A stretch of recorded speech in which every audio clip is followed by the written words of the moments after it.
que se puso en movimiento desde la punta de la Patagonia. Ahora, eso tuvo a la cepa como protagonista principal, o como uno de los protagonistas activísimos de eso. ¿Se imaginan ustedes que había un sector de la franja que, a partir de que se desata la discusión sobre la ley de educación superior, sobre el arancelamiento, empieza a tener serias dificultades, porque una parte decide enfrentar, pero ellos venían centralmente de tener una política de sostenimiento de los rectores y a través de los rectores negociar con el gobierno las condiciones. No venían de una política de enfrentamiento. Nuestro rol a lo largo de todo ese periodo fue precisamente poder separar a un sector que quería enfrentar por distintos motivos, porque después vamos a ver más adelante cómo ese mismo sector que enfrenta es el que trata de llevar todo este proceso de lucha a la constitución de la alianza. No es que era un sector, nosotros teníamos una disputa con ellos que no era sencilla. Bueno, acá veo cara y recuerdo que íbamos a un congreso en la Patagonia y terminábamos a los tiros, o a las trompadas, o a los piedrazos, no es que era una disputa teórica, te quiero decir, o una disputa. Bueno, ahora quizás las cosas son de otra manera. Estamos hablando de un momento donde esto se estaba despertando. Yo por eso diría, para después que siga Guille, después volvamos, pero diría dos o tres cosas.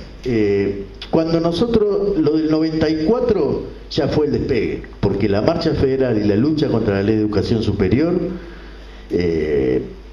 ya estamos hablando de movilizaciones estudiantiles grandes, de columnas grandes, de una cosa que ya cambiaba de centros de estudiantes que se despertaban, y nosotros ahí tuvimos un acierto que fue fundamentalmente la guía que nos dio permanentemente, tanto Jorge Rocha como Norma, decir dónde poníamos el golpe principal. Si no logramos poner en movimiento una corriente de izquierda, una corriente antiimperialista, es imposible ganar a la mayoría. Y ese rol se gana en la calle. No había otra manera de ganar eso. Vos no podías poner en movimiento una corriente de masa que no venía de una historia de lucha, si no era protagonizando las luchas. Entonces, nosotros llegamos a un punto donde, la toma de las facultades, cuando el presidente de la fuga en ese momento, creo que ya en el 95, Nieto habla de vamos a tomar nacionalmente las facultades, nosotros, primero que eso fue un acuerdo, veníamos de ese proceso, veníamos de algunas luchas, algunas tomas. Ustedes piensen que en el 94, marcha federal por medio, que fue una movilización impresionante para lo que era en ese momento, o para lo que se venía haciendo en ese momento. En el 94 ganamos el Centro de Ingeniería de La Plata. Es el primer centro que se gana, ¿no? Y ya en el 95 se gana la Ingeniería de la UBA y Exactas, en Capital. Y a su vez ahí, yo por lo menos ya perdí la cuenta, pero desde ya habíamos ganado centro en la Patagonia. Pero estamos hablando de fuerzas amigas que después llegamos a un entendimiento mayor. Pero en ese momento eran fuerzas amigas. Estamos hablando, se entiende, de algo muy, muy pequeño que desde el 93 al 95, 97 pasó a tener la Secretaría General de la FUBA, ¿no? Estamos hablando de una cosa que nos sorprendió, pero no era sencillo, bien. Entonces insisto nomás en esto, que es el hecho de haber podido poner en movimiento esa corriente nos permitió llegar a lo que fue esas jornadas del 95, que muchos de ya no conocen. Ahora, cuando decimos la lucha contra la ley de educación superior, estamos hablando, ahí hay materiales escritos que después nosotros, hay que aprovechar para difundirlo, porque está concentrado un montón de cuestiones de línea nuestra, de qué tipo de centro, cómo era cómo fuimos elaborando eso al calor de la lucha. Estamos hablando de marchas de 15.000, de 20.000 estudiantes que tuvimos a lo largo de un año entero. decir, salvo era al revés, era cuando se logra hacer el abrazo al Congreso y la franja se pone muy nerviosa porque el abrazo al Congreso, que tuvo una característica muy especial, ¿no? La Federación, La Plata viene más temprano a la mañana y bloquea, y la Federación de Buenos Aires viene al mediodía y la fuga a la tarde, ¿no? Estamos claros, porque no querían el abrazo, querían hacer un abrazo simbólico, y una parte de la masa pasó por encima. Y cuando se estaba tratando, en la segunda marcha se estaba tratando, la fuga dice, no, dejemos que negocien adentro. Y dice, nosotros vamos al Palacio Pisurno y nos vamos. Estamos hablando de marchas, ya no sé de cuánta gente, de mucha gente, ¿no? Mucha, 25, 30.000 personas, por ahí me equivoco, pero... Y que fuimos a la polémica con la franja para volver, que estaban locos, que si ellos se iban, esto quedaba desmadrado. Estamos hablando de una polémica, se imaginan la polémica en medio de la marcha, ¿no? 30.000 personas, vean. Logramos que vuelvan. Cuando vuelven, un grupo de troco, obviamente, le entra a cascotear. Ya la habían aprobado. Bueno, la habían aprobado, pero no cascotean el Congreso, porque nosotros decíamos adentro al Congreso y entramos. Pero la retirada, obviamente, ahora nosotros ¿qué hacíamos? Nos quedábamos y entrábamos y la masa se iba, porque lo que vimos es que la masa, ahí viene el tema, que tenían un peso sobre la masa estudiantil.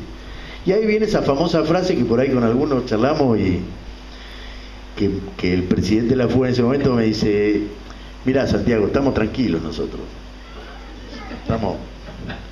Y porque evaluamos que el 50% de la masa no se movilizó. Y del otro 50% nosotros influimos algo.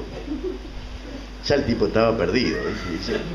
Así que tenemos garantizada la continuidad en la fuga. Estaban perdidos porque los había desbordado la masa, había pasado por encima. Pero te quiero decir, ellos tenían muy bien medido lo que muchas veces a nosotros se nos pierde, que es nosotros tenemos una teoría para la universidad. Cuando nosotros decimos la Universidad del Pueblo Liberado, no es una consigna. Digo, tendremos que estudiar, pero encierra una concepción de la universidad como parte del aparato del Estado.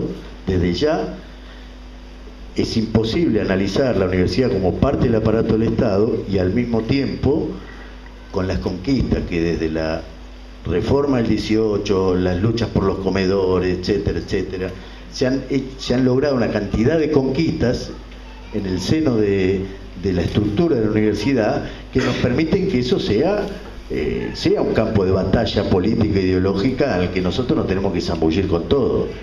Y la contradicción que hay entre esa universidad como parte del Estado y su carácter con la composición social es una contradicción real, que si nosotros no trabajamos, ahora eso se constituye en una línea para el trabajo nuestro. Desde ya, esa línea, con una política equivocada, si nosotros no nos poníamos a la cabeza del santiagueñazo, bueno, yo en casa tengo, algunos habrán visto en Santiago del Estero cuando hay un video, Santiago en llama, que vuelan las bancas de... Bueno, uno de los compañeros me regaló la banca 39, entonces bueno, eso está... Bueno, pero ahora, eso a nosotros nos permitió ir de una cosa pequeña o relativamente pequeña a una cosa que es, bueno, que es lo que hoy ustedes conocen, yo ahí no. Pero creo que ese es el gran punto, detectar con cuáles son las condiciones desde el punto de vista de la teoría, porque cuando decimos eso es que hay una manera de abordaje, hay muy poca fuerza que tiene teoría. La franja tiene teoría para la universidad. Ustedes ya tienen líneas, el MNR tiene teoría para la universidad. Los demás tratan de usar a la lucha del movimiento estudiantil, el oportunismo para ir... Pero nosotros tenemos una teoría que nos permite ubicarnos como una fuerza que dispute a lo más avanzado de la masa para ganar a la mayoría. Donde eso se nos corre, el problema es que nos vamos achicando. Eso está en discusión. Y yo creo que, bueno, que en estos tiempos se vuelven a expresar estas mismas cosas. Como siempre, la vuelta de la historia tiene distintos momentos y las cosas nunca son iguales. Pero hoy creo que el proyecto de dependencia hay que enfrentarlo, ¿no? Hay que enfrentarlo y hay que crear las condiciones, la mística para que, desde ya, para que no te la robe el kirchnerismo la mística. Bueno, no voy a desarrollar acá lo que hacen ellos, pero nosotros tenemos que robar esa mística sobre la base de una política que permita ganar a la mayoría. Y para ganar a la mayoría hay que ganar a la corriente más avanzada, si no, te la gana otro.